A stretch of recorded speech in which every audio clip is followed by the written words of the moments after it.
dengan siapapun kita berobat, yang penting silakan itikad itikad dalam hati. Mau dia istilahnya yang berkaitan dengan agama, ataupun dengan istilahnya dia itu, kalau bahasa kita ini dukun ini kan dia nggak berlandaskan agama, tapi dia berlandaskan pengalaman. Contohnya kalau orang Jawa banyak kan hal-hal pengobatan itu menggunakan primbon. Kan ada sebagian menggunakan primbon, sesuatu yang sudah pernah dialami oleh orang-orang soleh dulu. Ditulislah di dalam suatu kitab ataupun kertas, disusun, saya dulu dengan penyakit ini sembuh. Obatnya ini, sakitnya seperti ini, obat-obatnya ini. Itu kan pengalaman. Habis itu dituliskan, dibaca oleh orang sekarang, diamalkan itu. Itu kan tergantung.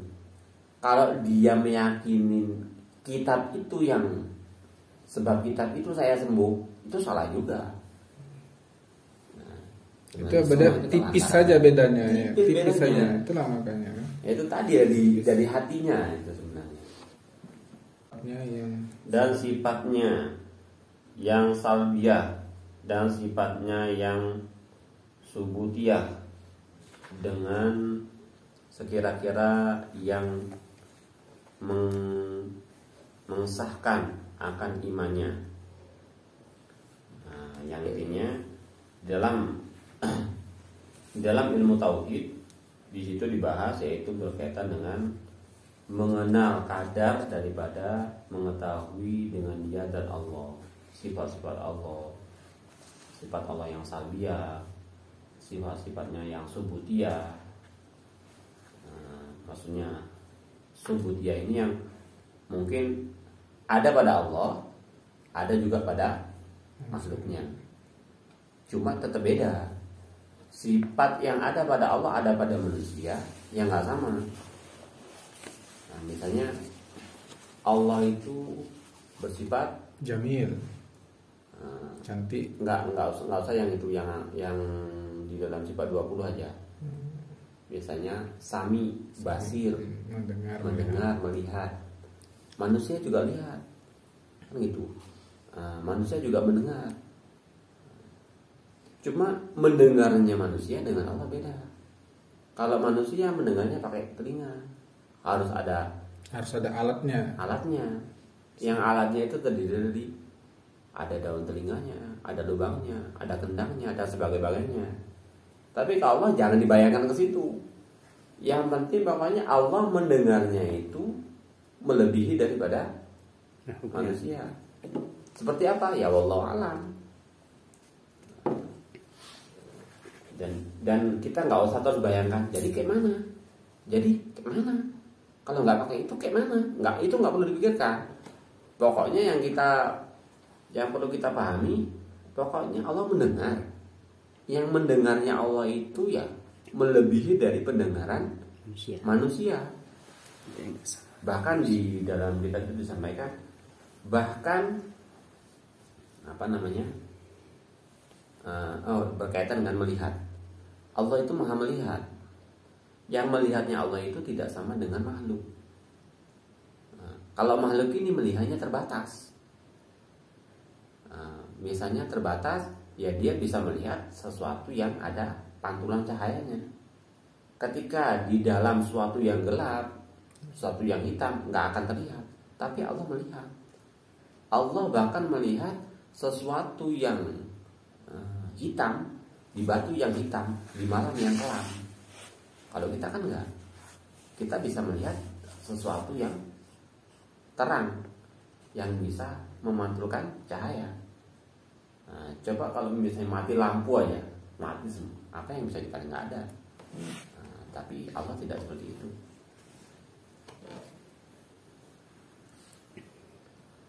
Dah sekira-kira yang mengesahkan akan imannya. Ini yang intinya dalam kita mengenal daripada sifat Allah, tadi sifat Allah, zat Allah, nah, ini juga jangan sampai merusak daripada keimanan kita. Ini jangan nanti kita, oh tapi saya kan dalam rangka untuk mengenal Allah ini. Nah, iya, mengenal Allah, tapi jangan sampai merusak keimanan. Nah, ini perlu hati-hati. Yakni mengenal barang yang wajib bagi Allah. Tadi 20 sifat yang wajib. Dan yang mustahil baginya, yaitu 20 sifat yang mustahil. Dan yang jaiz baginya, yaitu 1. Dan demikian lagi mengenal akan seumpama yang demikian itu bagi segala Rasul alaihi salatu wassalam. Nah ini sama. Makanya ini berkaitan dengan ilmu tauhid. Menurut Imam Asy'ari Al-Maturidi, sekurang-kurangnya kita itu mengenal itikad yang 50. Yang 50. 50. Itikad yang 50. Berarti 41 pada Allah dan 9 bagi Rasul. Itu sekurang-kurangnya tahu. Dan beriman dengan segala yang didatangkan oleh mereka itu. Maksudnya apa-apa yang dibawa oleh Rasul kita imani. Apa yang disampaikan Rasul kita yakini. Bermula mengenal akan yang lebih daripada yang demikian itu, yaitu fardu kifayah. Adapun kadar fardu ain pada ilmu ini maksudnya ini dalam ilmu tauhid tadi. Dalam ilmu tauhid tadi yang fardu ain ini yaitu kadar daripada yang 51 tadi. Selebihnya dari itu hukumnya fardu kifayah. Jadi intinya satu orang di lingkungan kita ini sudah ada yang paham, ya, sudah terlepas yang lain. Intinya gini, kalaupun nanti kita nggak paham, ada tempat tanya. Ketika kita nggak tahu maksud daripada sifat-sifat yang lain daripada yang 51 ini, ada tempat kita merujuk sebagai landasan. Dan kalau bisa ya yang landasan itu mempunyai dasar. Karena banyak mungkin di lingkungan kita juga ada orang yang belajar seperti ilmu tauhid ini, ya istilahnya nggak punya silsilah dasar belajar ini, nggak ada. Makanya ya perlu kita ragukan. Makanya gini, dia itu nggak pernah setelah mentekuni di bidang itu gitu. Kok tiba-tiba kok paham itu gitu. Nah ini kan perlu kita pertanyakan juga. Nah, makanya kita usahakan kalau kita belajar dengan hal-hal berkaitan dengan tauhid ini jangan sembarangan. Nah, karena ini memang ilmu yang nggak sembarangan. Karena nanti kalau sembarangan takutnya membuat diri kita merusak daripada keimanan. Ini takutnya. Ini berkaitan dengan ilmu tauhid. Adapun kadar fardu ain pada ilmu syara', ini tadi ilmu tauhid, ini ilmu syara'. Ilmu syara' yaitu ilmu apa tadi? Fikih. Itu maka yaitu mengenal kadar yang mengetahui dengan dia segala fardu taharah. Ilmu syara' berarti tata cara bersuci. Ini yang pertama. Itu harus kita pahami. Karena kalaupun orang ini nanti sudah mendalami tasawufnya, sudah mendalami ilmu apanya tadi, tauhidnya, tapi fikihnya nggak tahu.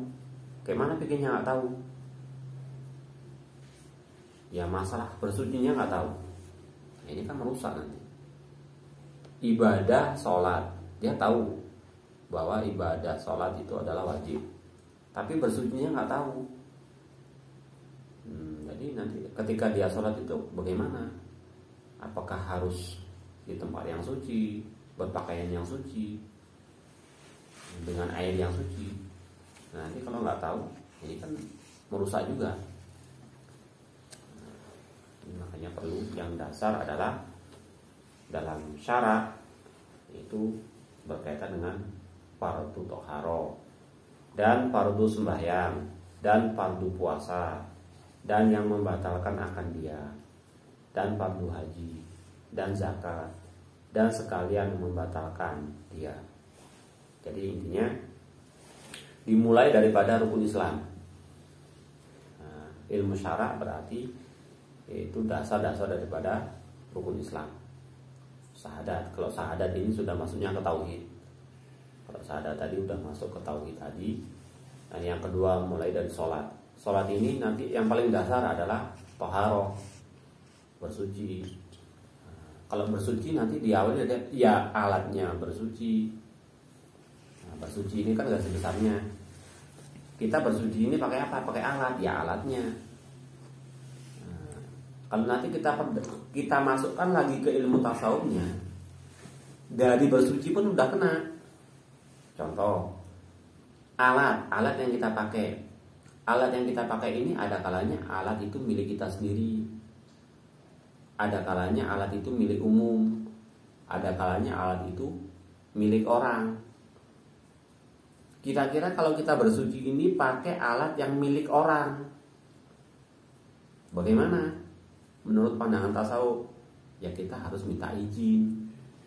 Ya kalau kita nggak minta izin, kalau menurut tasawuf nanti hukumnya bisa haram. Contoh, kita bersuci, kalau mau sholat bersuci hukumnya wajib.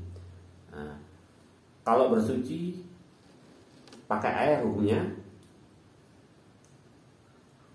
wudu pakai air, kan wajib pakai air itu. Kan gitu, ada air pakai air. Air punya orang. Berarti kita harus minta izin. Lah kalau nanti kita nggak minta izin langsung kita pakai, bisa jadi nanti hukumnya haram. Itu kan masuk lagi udah masuk ke tasawuf nanti ujung-ujungnya. Makanya sangat berhubungan. Makanya tadi dasarnya udah tauhid, nanti di dalamnya ada syara atau fikih berkaitan dengan amal ibadah dan hal-hal yang membatalkan. Kalau kita sudah tahu yang disyaratkan, sudah tahu di dalamnya ibadahnya, dan kita juga harus tahu yang membatalkannya. Dari wudhu saja, alatnya udah, tata caranya wudhunya udah. Nah sekarang ya harus kita jaga gimana caranya wudhu kita jangan batal. Ya kita harus tahu hal-hal yang membatalkan. Nah kalau kita sudah tahu wudhunya, udah tahu alat-alatnya, udah kita wudhu, yang membatalkannya nggak tahu, ya kadang nanti ada hal-hal yang membuat batal, kita nggak tahu. Dan takutnya nanti hal yang membuat batal kita anggap nggak batal, hal-hal yang membuat nggak batal kita anggap batal. Contoh, banyak orang berpaham habis wudhu mijak tele ayam batal. Benar kan enggak? Jadi apa hubungannya? Oh kalau kena tai ayam itu najis, ya perlu dibasuh, nggak perlu ambil wudhu lagi. Ini karena masih banyak pemahaman orang-orang yang nggak paham seperti itu. Maka kalau ambil air wudhu pakai selop, kenapa? Nanti mijat tele ayam. Lah ngapa kalau mijat tele ayam? Pemahaman mereka mijat tele ayam batal. Padahal di dalam membatalkan wudhu nggak ada istilahnya kena najis, nggak ada. Yang membatalkan sholat sembahyang baru kena najis. Itu pun kalau tidak dibuangkan segera. Kalau dalam sholat batal. Nah itu diantaranya. Itu juga dengan puasa, zakat, haji. Itu nanti juga ini berkaitan dengan fikih, ilmu fikih.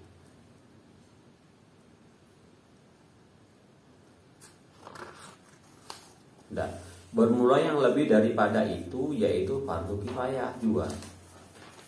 Jadi yang fardu ain tadi ya berkaitan dengan amal ibadah kita. Sholat, mulai dari syarat rukunnya itu wajib kita pelajari. Puasa mulai dari syarat rukunnya, haji syarat rukunnya, zakat syarat rukunnya. Selebih dari itu hukumnya fardu kifayah. Contohnya kita fardu kifayah kita pelajari berkaitan dengan ilmu faraid, fardu kifayah. Ada itu ilmu mengurus jenazah, itu fardu kifayah. Kalau bagi laki-laki yang lainnya mempelajari masalah ilmu haid, itu bagi laki-laki fardu kifayah.